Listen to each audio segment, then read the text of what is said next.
Now, you may wonder why I'm wearing an Australian theme shirt, or an Argentina football team shirt, or maybe even a German bracelet. Well, I've got an explanation for this. Today I'm gonna talk about vexillology. Hey, don't get scared. This isn't just some crazy scientific field of study. This is the study of flags. Wait, but what flags? Well, these flags. The flags that represent nations, states, cities, or anything really. And this is a topic I really like because it matches a lot. It has a lot to do with different cultures and languages and all this stuff that we love. So I brought a few tips on how to make the perfect flag that I've searched on the internet and all this, and some cool facts about flags around the world. So, start with the 5 things that make a good or bad flag. First thing is, a flag must be simple. Must be simple enough that a 5-year-old child can draw it by memory. Yes, at least that's what the book Good Flag, Bad Flag says. Well, why? But why? Well, a flag should be easy to recognize. You should be able to look at it by distance, and when you make it too complex, that's just gonna take the attention out of the flag. And well, flags that may include these are flags like Belize, like there are humans on it, and that just makes it too complex. Well, flags that have coat of arms. What are coat of arms? Coat of arms are like shields, like this, the Peruvian flag has. A good example is the Spanish flag that has a huge coat of arms. Then, what are some simple yet remarkable flags? We've got the Japanese flag, which has the wide playing field and the red circle in the middle representing the sun, because Japan's got some crazy sunrises in the east since it's far in the west. We've got the Barbados flag, which is basic yet meaningful. The old flag used to have an entire trident, so this broken trident, the new flag, represents that they've broken away from the colonial past, right? Because they used to be a colony of the British Empire. So believe it or not, it went from this to this. And we also have the classic Canadian flag with the maple leaf in the middle. It's just incredible how simple it is and meaningful. And this takes us to the second topic that I've probably made it pretty clear by now. A flag must be symbolic. It must have some meaning.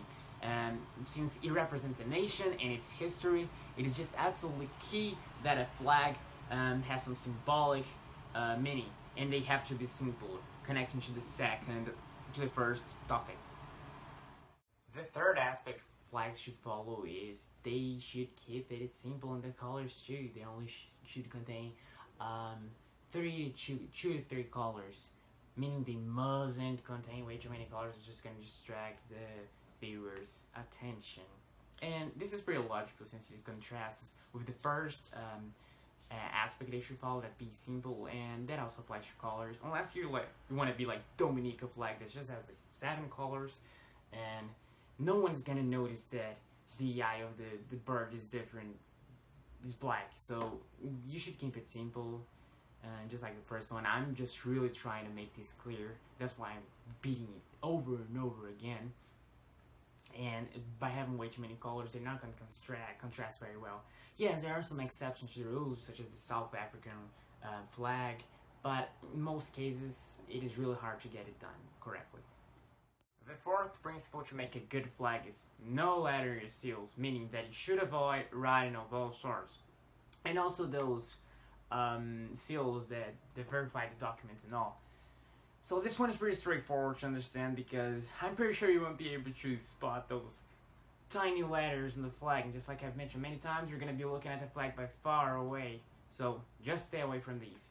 The fifth and last principle is flag must be distinctive. Huh, really? No, wait, it had to be distinctive. Well, there are a lot of flags that look almost identical. So ignore how the better of myself and just died, but well, the perfect example for this is the Monaco and the Indonesian flag. Those flags are identical. They only vary in proportion and slightly different in the red. But they're the same thing. They're bicolor, red on top, white on the bottom. Not to mention the Polish flag, which is the other way around. Red on the bottom, white on the top. So yes, flags should be distinctive. And if they do relate to some other flag, it must have a reason for it. For example, there are a lot of flags in the US that has the same colors, the red, the blue, and the white, but that's just because it is connected and related to the US American flag. And also another good example would be these Slavic flags. They all have three colors, blue, red, and white. Again, following the Russian flag. Some of these flags would be the Slovakian flag, the Serbian flag, and the Czech Republic, and others. So these are the 5 things, the 5 main principles to make a good flag. So that's pretty much it.